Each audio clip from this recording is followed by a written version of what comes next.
Hello, I'm Amanda. Welcome back to the DemiPost Competitive Bidding Program video series. Today's video is how to register to submit a bid. In this video, I'll explain the online registration process. Our first-time bidder, Tommy, is with us again. Hi, Tommy. Hello, Amanda. Thanks for having me back. The overview was very helpful. I'm looking forward to learning more. Well, here we go. Before you can log on to dBids, you must register to receive a user ID and password. You can do this through the individual's authorized access to CMS computer systems, otherwise known as IACS.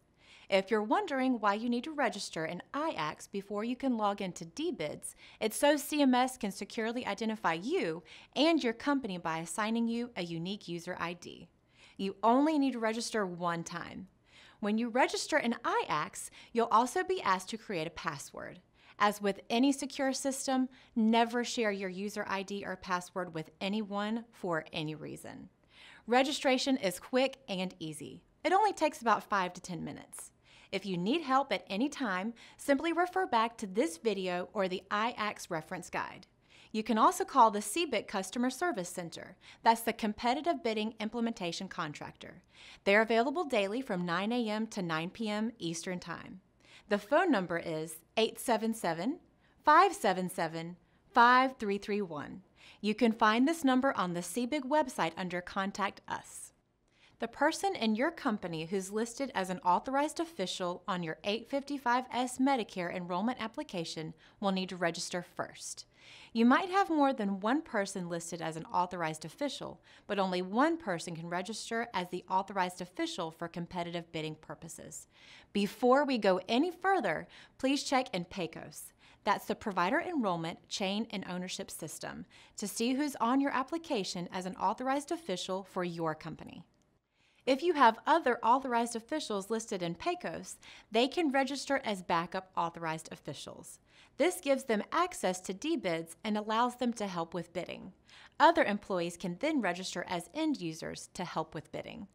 If you need to, you can pause the video now to check your PACOS records. Okay, ready to go on? Questions? Can anyone in my company be an authorized official to register in IACS? No, they have to be listed as an authorized official on the Medicare enrollment application and in PACOS, and they must be either a general partner, chairman of the board, chief financial officer, chief executive officer, president, or hold a similar position of status and authority within your organization. Also, and this is important to remember, the authorized official must be the first person to register in IACS. If the authorized official is not registered, then no other users, backup authorized officials, or end users can register. So, my office manager can't be the authorized official and register first. Sorry, no.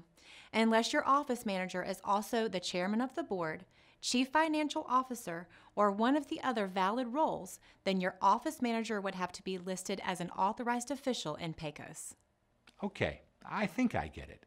So is the backup authorized official the same as the authorized official? Basically, yes. The backup authorized official must also be listed in PACOS as an authorized official. Not all companies can or will register a backup authorized official. But if you want someone to back up your authorized official and you have other authorized officials listed in PACOS, then we strongly recommend that person register in IACS as a backup. You can have as many backup authorized officials as are listed in PACOS as authorized officials. You never know when you may need them to help out with completing or approving bidding forms and dBids. Having a backup makes good sense. Now, back to your office manager. Once the authorized official is registered, your office manager or any other trusted individual can register as an end user. Just like backup authorized officials, you can have multiple end users.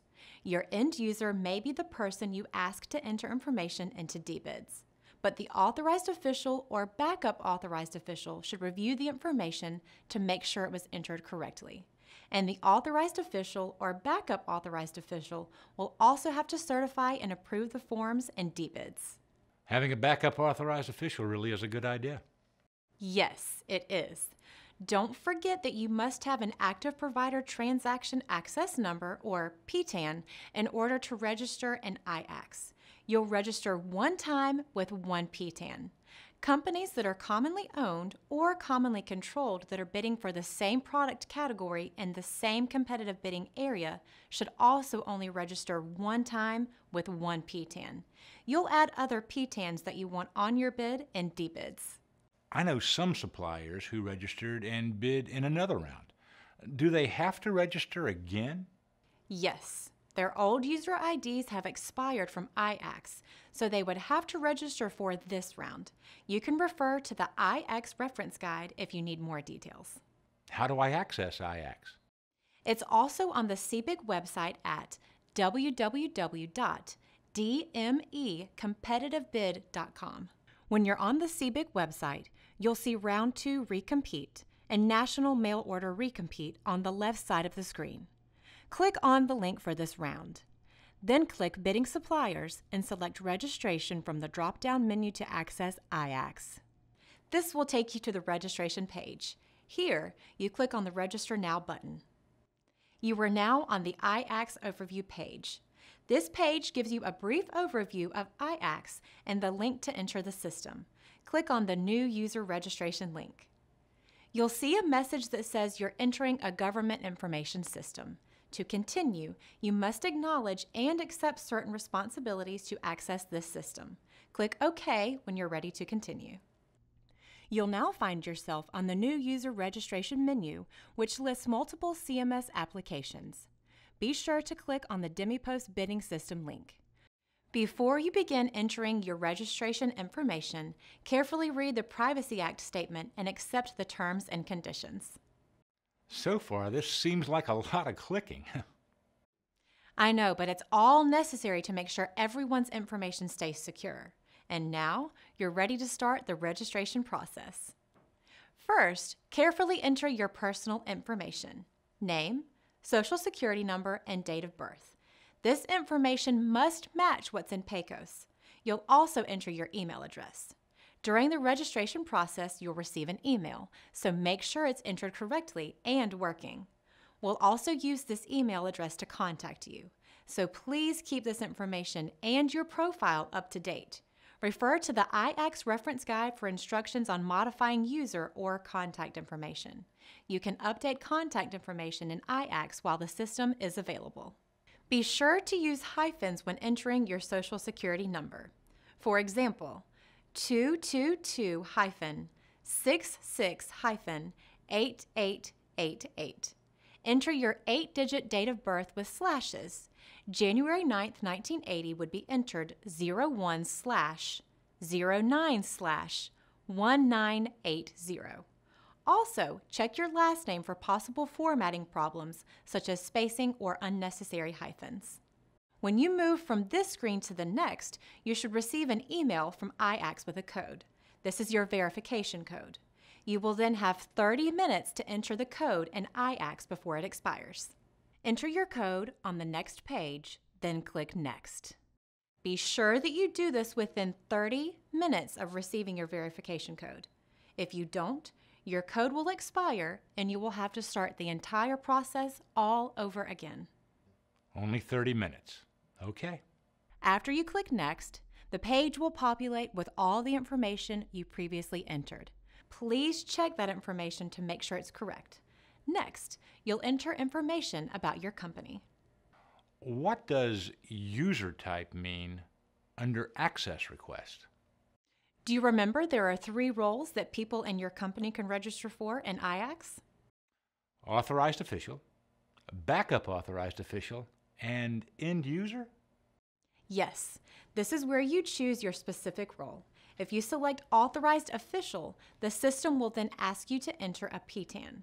You must enter an active PTAN for the location that's going to be on your bid.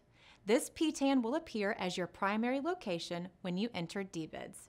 You'll also be asked to enter some information about that PTAN or location.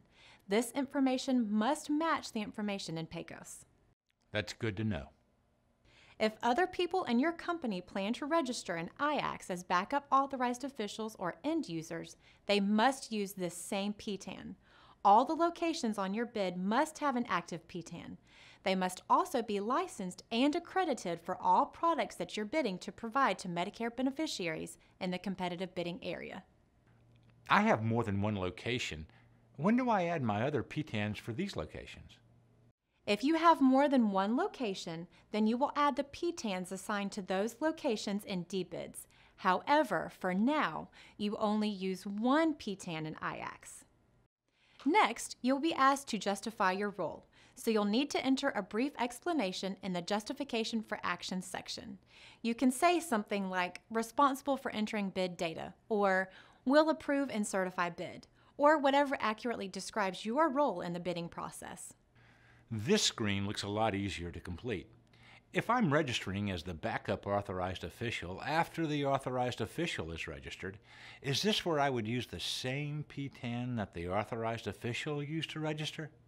Yes, backup authorized officials and end users must use the same PTAN that the authorized official used when he or she registered. Now, you're almost finished. Well, I have a question. What happens if I forget my password? Don't worry. If you forget your password, a forgot password link is provided in IACS. Just click on the link and follow the directions. After you've entered all your information, you'll need to validate the information. You do this on the Review Registration Details screen. And what if I find a mistake and need to change it? If you see an error, just click the Edit button at the bottom of the screen. You can also click Cancel to cancel your registration. If all of the information is correct and you want to proceed, click the Submit button. This will take you to the Registration Acknowledgement screen. This screen will provide you with a request tracking number. What is that used for? You'll use the tracking number if you ever need to call the CBIC Customer Service Center for assistance. So make sure you print a copy of this screen with your tracking number and keep it handy in a safe place. You will also receive an email with your tracking number within 48 hours. If you don't receive the email, please contact the CBIC Customer Service Center. So, when do I receive my user ID and password?